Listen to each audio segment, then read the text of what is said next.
So hey guys, welcome back to another breakdown video of the great ruler season 2। और आज के इस video में हम ग्रेट रूलर की आगे की स्टोरी को कंटिन्यू करने वाले हैं। और उससे पहले अब तक की कहानी में हुआ क्या है इसके बारे में थोड़ा जान लेते हैं। सो बेसिकली यहाँ पे मूशन और उसके सारे दोस्त फाइनली यहाँ पे उस वुड पैलेस से बाहर निकल आते हैं। साथ ही यहाँ पे जेन किंग के प्लान को मूशन और लुओली मिलकर फ्लॉप कर देते हैं। और मूशन अपने दोस्तों को बचाने के बाद लुओली और बाकी सबके साथ मिलकर यहाँ से निकल जाता है। और बस यहीं से आज के ब्रेकडाउन वीडियो की शुरुआत होती है, जहाँ पे मूशन और उसके सारे दोस्त बाहर आ जाते हैं। और जैसे फैंग किंग शन को सही सलामत देखता है तो उससे जाके लिपट जाता है। कहने लगता है कि किंग शन तुम ठीक हो। अब यहाँ दोनों ही थोड़े इमोशनल हो जाते हैं तो किंग शन उसे खुद से दूर करते हैं। कहने लगती है कि इडियट, बस भी करो, इतने बड़े हुए और रोता कौन है। जिसमें वो कहने लगता है कि तो और क्या करूँ, हम फाइनली इस डिजास्टर से बच ही गए। और कैप्टन, हम इतने बड़े डिजास्टर से बचे हैं, हमें तो इसे सेलिब्रेट करना चाहिए ना। अब यहाँ पे इससे पहले कि ये कुछ कह पाता तभी यहाँ पे हम देख पाते हैं कि बाकी सारे लोग भी एक एक करके बाहर आने लगते हैं। यानी कि मैरियट फिनिक्स एकेडमी के लोग और डेजर्ट एकेडमी इनके लोग बाहर आते हैं। मूशन इन्हें देख के खुश था, कहने लगता है कि चलो अच्छा है कि हर कोई सरवाइव कर चुका है। अब तभी यहाँ पे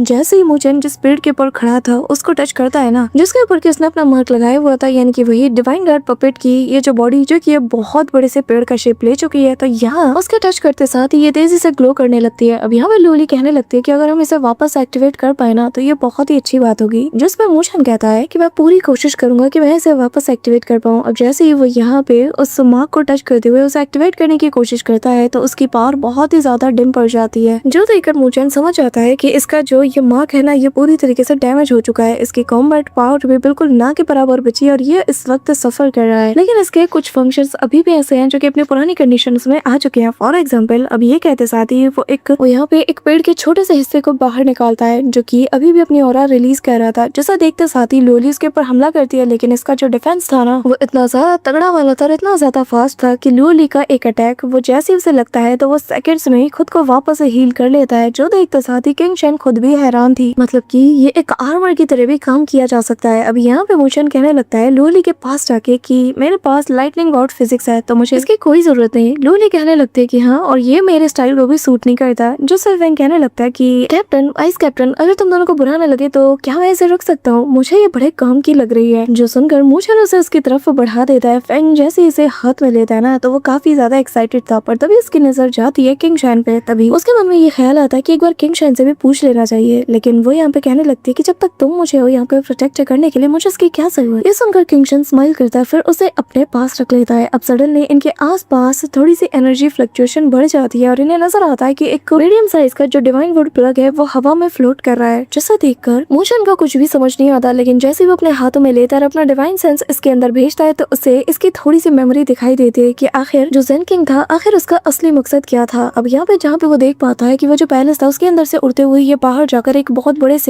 बड़ा सा यहाँ पे जायंट सा पर्सन था डिवाइन वुड क्लैन का, उसके हाथों में ये पहुंच जाता है। अब यहाँ पे मूशन की आंखें खुलती है और लूली से सवाल करती है कि मूशन आखिर तुम्हें हुआ क्या है। जिसपे वो बताने लगता है कि असल में मैंने अभी इस डिवाइन वुड प्लग के जरिए से देखा कि आखिर जेन किंग का ट्रू मोटिव क्या था। ऐसा लग रहा है कि शायद ये जो डिवाइन वुड क्लैन का थोड़ा बहुत जो रिमेनिंग इन्फॉर्मेशन है वो यहाँ इस डिवाइन वुड प्लग के अंदर मौजूद है। और जिस पैलेस के अंदर इस वक्त हम मौजूद थे ऐसे ही बाकी के 5 और पैलेसेस मौजूद है और जो कि कुल मिलाकर 6 ब्रांचेस पैलेस कहलाते हैं। ये सुनकर किंग शन खुद भी काफी ज्यादा सरप्राइज हो जाता है, कहने लगता है कि क्या ऐसे और भी हैं। जिसमें मूशन हाँ में जवाब देता है, कहने लगता है कि यही नहीं, जितने भी डिवाइन वुड पैलेसेस हैं उनके अंदर एक वुडन डिवाइन गार्ड पपेट भी मौजूद है जो कि इन्हीं डिवाइन वुड टोकन को प्रोटेक्ट कर रहे हैं। और जितने भी माइनर डिवाइन प्लग्स है ना उनके अंदर डिवाइन एबिलिटी है जो कि इसके होल्डर को गाइड करती है सीधा डायरेक्टेड जो मेन डिवाइन वुड पैलेस है उसकी ओर।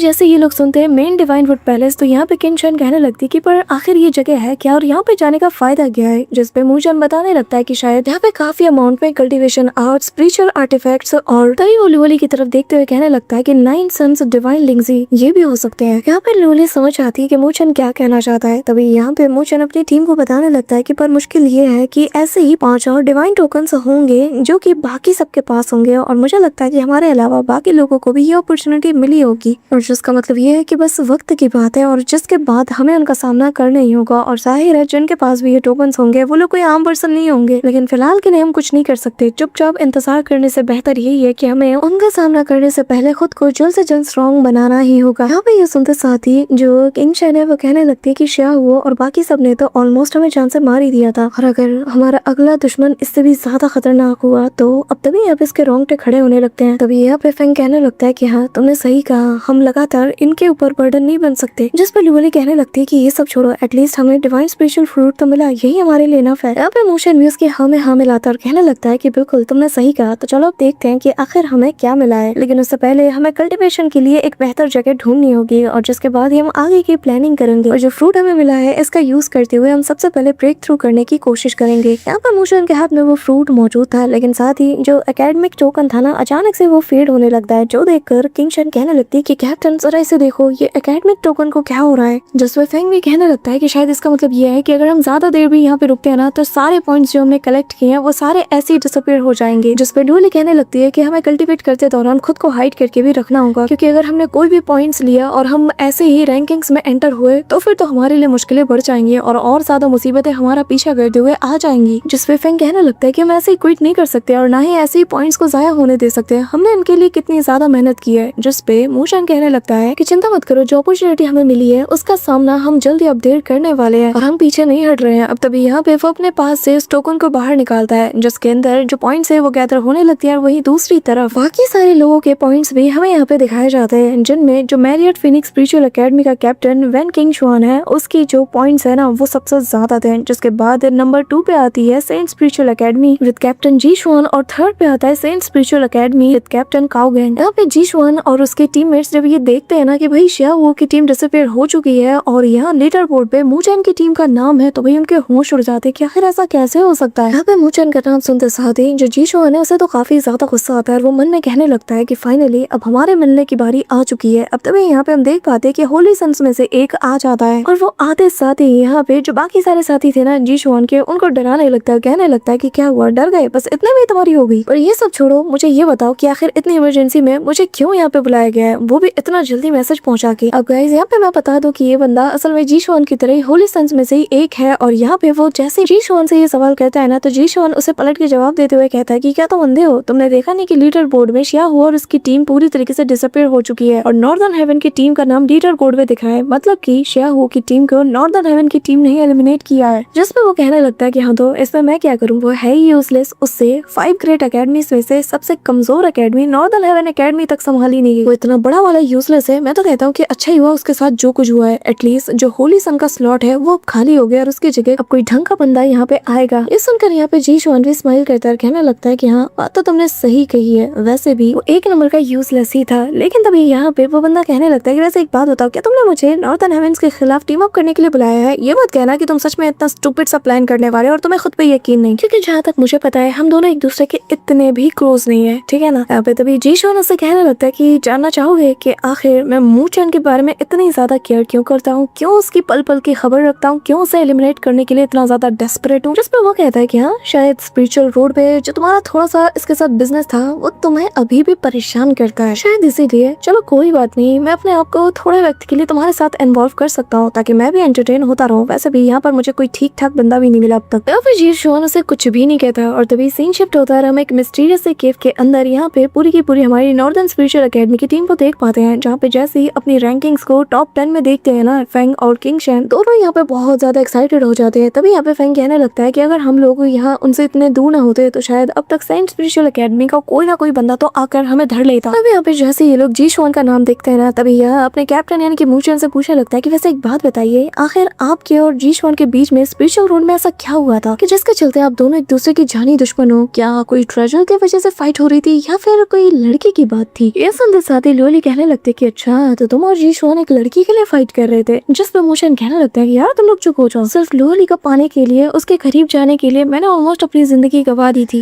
ये सुनते साथ ही अब दोनों एक्साइटेड हो जाते हैं, कहने लगते हैं कि क्या सच में लूली के लिए तुमने अपनी जान जोखिम में डाल दी? पर कैसे? अब यहाँ पे लूली थोड़ी सी शर्माती है, तभी यहाँ वो बताने लगता है कि ठीक है फिर मैं तुम्हें वो कहानी बताता हूँ जिसके बारे में आज तक किसी को नहीं पता सिवाय हम दोनों के। ये सब कुछ शुरू होता है उस वक्त से जब लूली को कुछ लोग हंट कर रहे थे। अब यहाँ से गाइस कहानी शिफ्ट होती है और हमें स्पिरिचुअल रोड का वो दिन दिखाया जाता है और बैकग्राउंड में अब यहाँ पे जी शुआन भी अपनी कहानी बताना शुरू कर देता है कि ये सब कुछ उसी स्पिरिचुअल रोड वाले दिन शुरू हुआ जब मैं और मूचैन हम दोनों ब्लैक पेपर की तलाश में एक दूसरे को चेस कर रहे थे। और ये वो मोमेंट भी था जब मैंने पहली बार उसे भी देखा। मैंने देखते साथ ही पहचान लिया कि वो ऑलरेडी अपने बिल्कुल लिमिट पे है, इससे ज्यादा वो फाइट नहीं कर सकती। तभी यहाँ पे हम लूली को देख पाते हैं जो कि इन सबको निपटाने के बाद बहुत बुरी तरीके से एग्जॉस्ट हो चुकी थी, लेकिन जो उसकी तलवारबाजी का पागलपन है ना, उसने एक पल के लिए मेरे हार्ट को बिल्कुल स्किप कर दिया। यहाँ पे लुओली के ऊपर वापस से हमला होता है, लेकिन वो कमाल का स्वॉर्ड आर्ट दिखाते हुए ना उन सबको निपटा चुकी थी। अब तभी यहाँ पे वो बंदा कहने लगता है कि ये मत कहना कि यार तुम यहाँ पे हीरो गेम खेल रहे थे और फिर इस लड़के से तुम्हें ये मत कहना कि तुम स्टूपिड्स की तरह हो जो कि ऐसे फालतू से स्टूपिड से फीलिंग्स के पीछे पड़ गए हैं। अब यहाँ पे जी शॉन बताने लगता है कि स्पिरिचुअल रोड में हम बस पावर के लिए कम्पीट करते हैं और हेजिटेशन की यहाँ कोई जगह नहीं, इसलिए मैंने उस ब्लैक पेपर को चेस करना जारी रखा। अब ये सुनते साथ ही वो कहने लगता है कि हाँ मुझे तुमसे यही उम्मीद थी यार, वैसे भी तुम एक नंबर के कोल्ड एंड हार्टलेस हो, मुझे पता था कि तुम उसके पीछे टाइम वेस्ट नहीं करोगे। जिस पर जी शॉन कहने लगता है कि जब सबसे पहले लोगों ने स्पिरिचुअल रोड के सफर को शुरू किया था तो स्टार्टिंग में सबका दिल सेम था, मेरा, मोशन, लुओली, सबका। हम सबको पता था कि जो ताकतवर होगा वही कमजोर के ऊपर रूल करेगा, राज करेगा और उसे ही सारी चीजें मिलेंगी। लेकिन फिर भी मेरी जिंदगी में पहली बार एक ऐसा पल आया जब मुझे एक आउटसाइडर जो कि मेरा कुछ भी नहीं लगता उसके लिए मुझे हल्की सी हेजिटेशन फील हुई। अब यहाँ पे मोशन के पर्सपेक्टिव से हमें ये कहानी बताई जाती है जहाँ मोशन बताता है कि मैं और जी शॉन पीछा तो कर रहे थे, लेकिन जब मैंने लुओली को देखा तो मैंने उस ब्लैक पेपर को गिव अप कर दिया और लुओली के पास चला गया उसे बचाने के लिए। लेकिन वो जो ब्लैक पेपर था ना उसने एक गलतफहमी क्रिएट कर ली हम दोनों के बीच में। अब यहाँ पे हम देख पाते हैं कि इन लोगों को निपटाने के बाद वो ब्लैक पेपर असल में लुओली के आसपास मंडराने लगता है, जिसे पकड़ने के लिए मोशन जैसे जंप करता है तो वो सीधा उसके ऊपर जा गिरता है और जिसके चलते लुओली उसे ठरकी का नाम देती है। जिसके बाद मोशन अब वापस से ब्लैक पेपर का पीछा करना शुरू कर देता है और यहाँ लुओली भी उसे ही चेस कर रही थी। मोशन उससे कहने लगता है कि तुम मुझे चेस क्यों कर रही हो, जिस पर लुओली कहने लगती है कि मुझे एक्सप्लेनेशन चाहिए कि आखिर तुम ऐसे मेरे ऊपर जंप कैसे कर सकते हो। जिसके बाद वक्त बीतता है, मोशन और उसके बीच में दोस्ती हो जाती है, वो उसे खाने के लिए चीजें देता है, माफी मांगता है कि ठीक है उस वक्त मुझे ऐसा नहीं करना चाहिए था लेकिन मैं तुम्हारे पीछे नहीं था। लेकिन यहाँ पे लुओली फिर भी इससे कन्विंस नहीं होती और ऐसे ही करते करते 6 महीने ये साथ बिताते हैं और लगातार 6 महीने तक लुओली अपनी तलवार के साथ मोशन को चेस करती थी। मैं रात में भागने की कोशिश करता था लेकिन ये मुझे भागने का मौका ही नहीं दे रही थी और यहाँ पर मुझ पर भाई इतने ज्यादा हमले किए गए कि मैं बाल बाल बचा। लेकिन बाय द टाइम मैंने नोटिस किया कि जब भी ये मुझे बिल्कुल मारने के बहुत करीब होती है ना, जैसे इसकी स्वॉर्ड मुझे हिट करने वाली होती है, हमारे बीच में यानी कि इसकी तलवार और मेरे बॉडी के बीच में एक पतले बाल जितना फर्क था। मतलब कि वो मुझे कभी मारना चाहती ही नहीं थी, लेकिन जब जब मैं उसे खाने के लिए पूछता वो मना कर दी थी। लेकिन बाय द टाइम ये हमारे बीच पहला अनकहा कम्युनिकेशन ट्रेंड बन गया कि जिसके चलते हम ना कहे बिना एक दूसरे को समझने लगे थे। मैं उसे खाना ऑफर करता, वो मुंह पे मना करती थी, लेकिन मैं उसके लिए खाना छोड़ जाता और मेरे जाने के बाद वो उसे लेके खाती थी। पहले तो मुझे लगता था कि शायद किसी दिन मैं इसे बहुत ज्यादा गुस्सा दिला दूंगा और शायद ये मेरी जान ले लेगी, लेकिन फिर भी मैंने किसी चीज की परवाह नहीं की। जब उस पे हमला हो रहा था मैंने अपनी बैग को बिल्कुल उसके सामने ओपन कर दिया और डट के खड़ा हो गया बाकी सबसे उसे प्रोटेक्ट करने के लिए। अब तभी लुओली बताने लगती है कि हाँ इसकी यही बेवकूफी भरा अंदाज मुझे आज भी पसंद है कि इसे पता है कि मैं इसको चाहूँ तो जान ले सकती हूँ, लेकिन फिर भी इसने मेरी जान बचाने के लिए खुद को आगे किया। 6 महीने में जो पल हमने साथ बिताए उस दौरान मेरा ये खाली दिल जो कि बिल्कुल सुनसान और वीरान पड़ा था अब कहीं ना कहीं अब जैसे किसी के लिए घर सा बन चुका था और ये उसके लिए था। जिसके बाद मोशन कहने लगता है कि हाँ और ऐसे ही 6 महीने में सब कुछ बदल गया। पहले जिसे हंट किया जा रहा था जिसके जरिए से अब मैं उसी के साथ टीम अप करके उसके साथ फाइट कर रहा हूँ।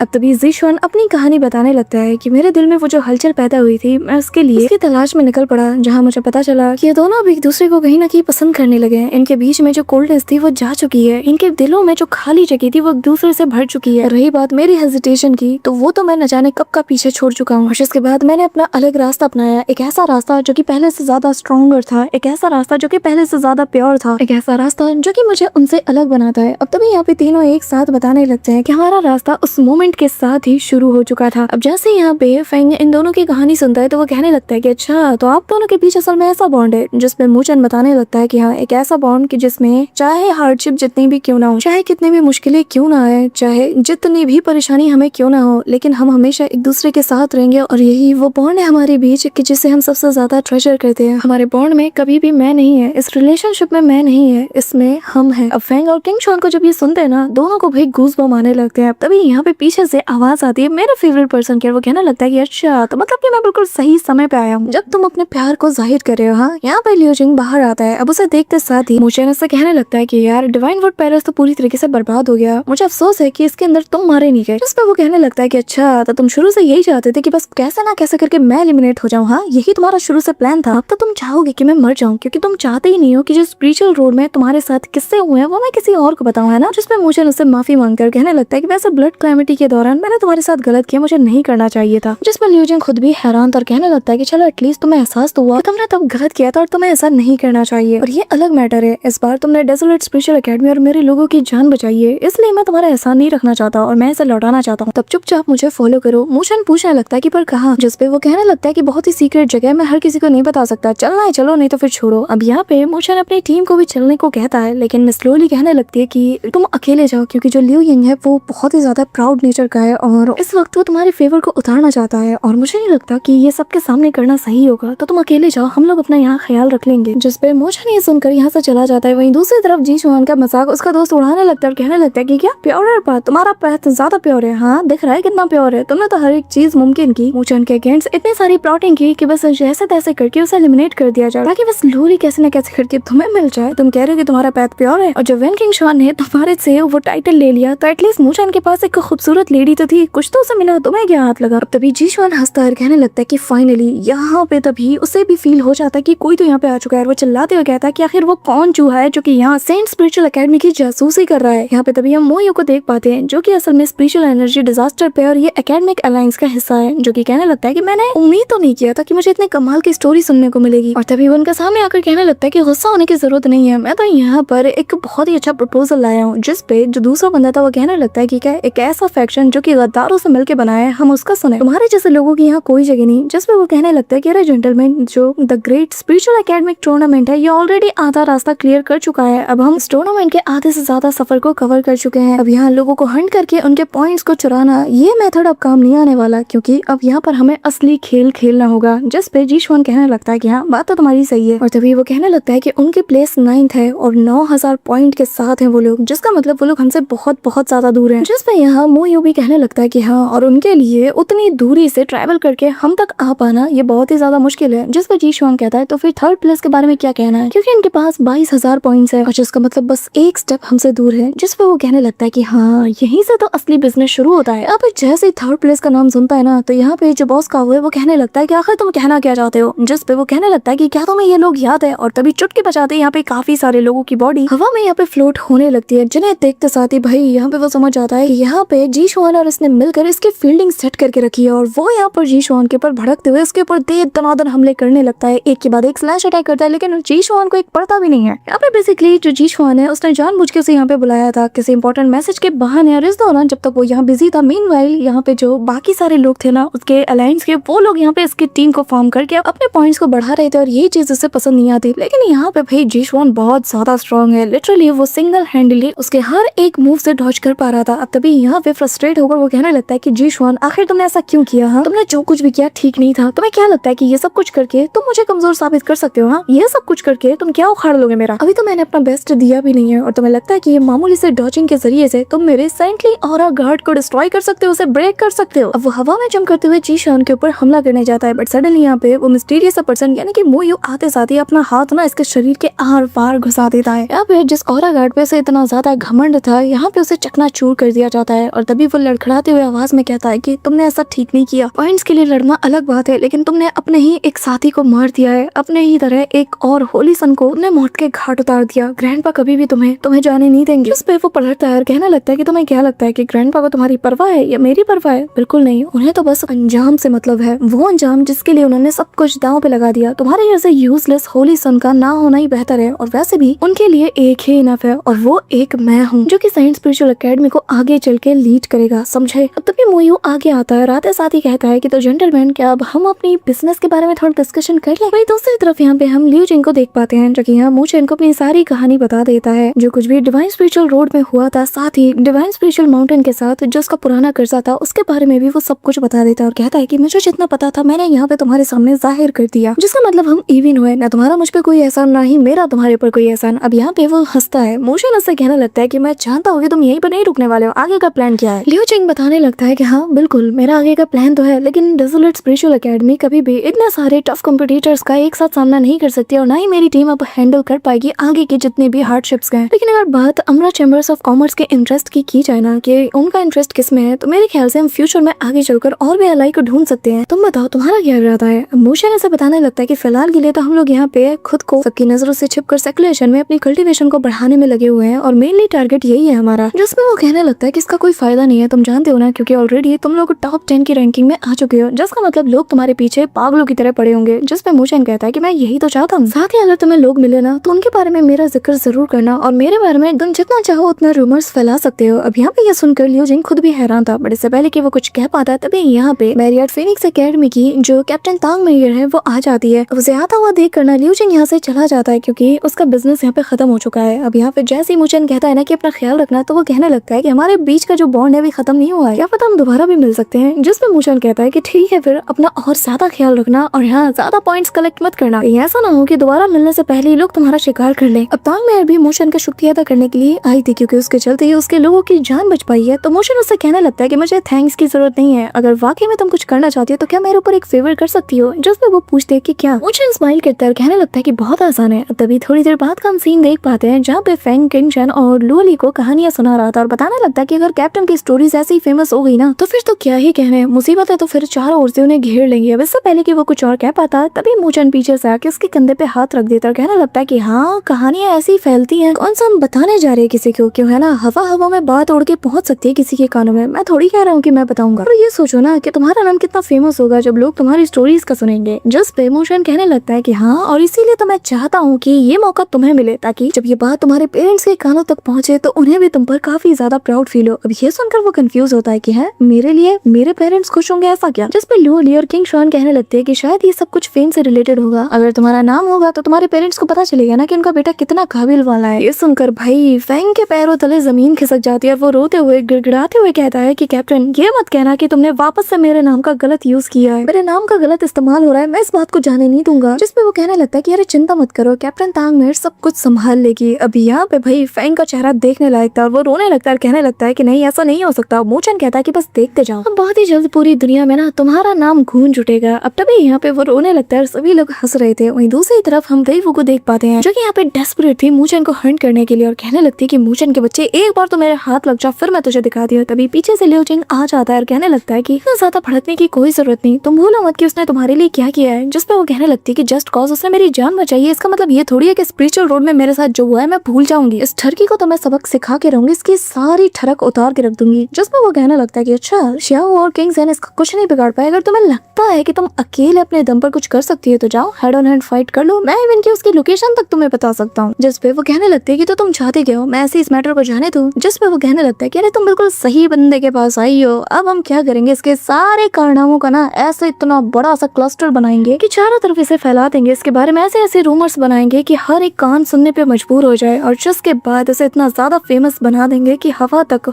जिस और भी चले बस इसके कारनामों को बयां करती रहे। उम्मीद करता हूँ कि तुम समझ गई होगी कि इसके बाद फिर क्या होगा, तुम्हारा काम तो कोई और भी कर सकता है। अब यहाँ पे ये कहते साथ ही वो जाने लगता है लेकिन वो भी उनका पीछा करते हुए कहने लगती है कि तुम कहना क्या चाहते हो। लेकिन लिऊ जिंग मन में कहने लगता है कि मूचन तुमने खुद ही इस चीज की डिमांड रखी थी, तुमने खुद कहा था, तो उम्मीद करता हूँ तुम्हें अब बहुत पसंद आएगा। अब तभी यहाँ से सीन शिफ्ट होता है, यहाँ पे हम काफी सारे लोगों को देख पाते हैं जो कि यहाँ पे मूचन के बारे में बातचीत कर रहे थे कि ये तो इतना बड़ा वाला बंदा निकला कि 500 पॉइंट्स हमसे लूटने के बाद भी इसका मन नहीं भरा, इवन कि इसने रून के अंदर काफी सारे ट्रैप्स लगाए ताकि बाकी सारे जो इनोसेंट जितने भी कल्टीवेटर है उनको वो फंसा सके, इवन कि वो उनके ट्रेजर तक को लूट चुका है। और तुम्हें पता है उसने तो शियाओ जो कि सेंट स्पिरिचुअल एकेडमी से बिलोंग करता है उस तक को भी मार दिया। ये सुनकर भाई सबके होश उड़ जाते कि क्या। अब तुम्हें यहाँ पे एक मिस्टीरियस फिगर को देख पाते हैं जो कि इनकी ये सारी बातें चुपचाप सुन रही थी। तभी वो लोग कहने लगते हैं कि कहा ये चाहता है कि जो कैप्टन मू है ना वो लोगों को स्कैम करता है और जिसके बाद उनके ट्रेजर्स को स्टील करता है। कैप्टन मू के अंडर में ही ये सब कुछ होता है, तो जरा सोचो अगर कैप्टन इतना ज्यादा स्ट्रॉन्ग है तो बाकी सारे कितने ज्यादा स्ट्रॉन्ग होंगे। जिसपे दूसरा बंदा कहने लगता है कि हाँ मू फेंगियन ये नाम चारों ओर फैल रहा है, उसी की तो टीम है। और तुम्हें पता है बेचारे इनके चंगुल में एक काफी खूबसूरत सी हॉट सी लेडी भी फंसी हुई है जिसका नाम लुओली है बेचारी। तभी वो मिस्टीरियस सी लेडी इनके सामने आ जाती है और कहने लगती है कि अच्छा ऐसी बात है तुमने कहा लुओली। और गाइस बस इसी सीन के साथ हमारा आज का ये ब्रेकडाउन वीडियो यहीं पे एंड होता है। वीडियो तुम्हें कैसी लगी कमेंट में जरूर बताना। और हाँ आज मेरा गला थोड़ा खराब था, आई होप कि तुम लोगों ने मैनेज कर लिया होगा। सो गाइस अगर तुम वीडियो को यहाँ तक देख रहे हो मेक श्योर कि तुम वीडियो को लाइक करके चैनल को सब्सक्राइब जरूर कर रहे हो। तो मिलता हूँ मैं तुमसे नेक्स्ट ब्रेकडाउन वीडियो के साथ, तब तक के लिए बाय।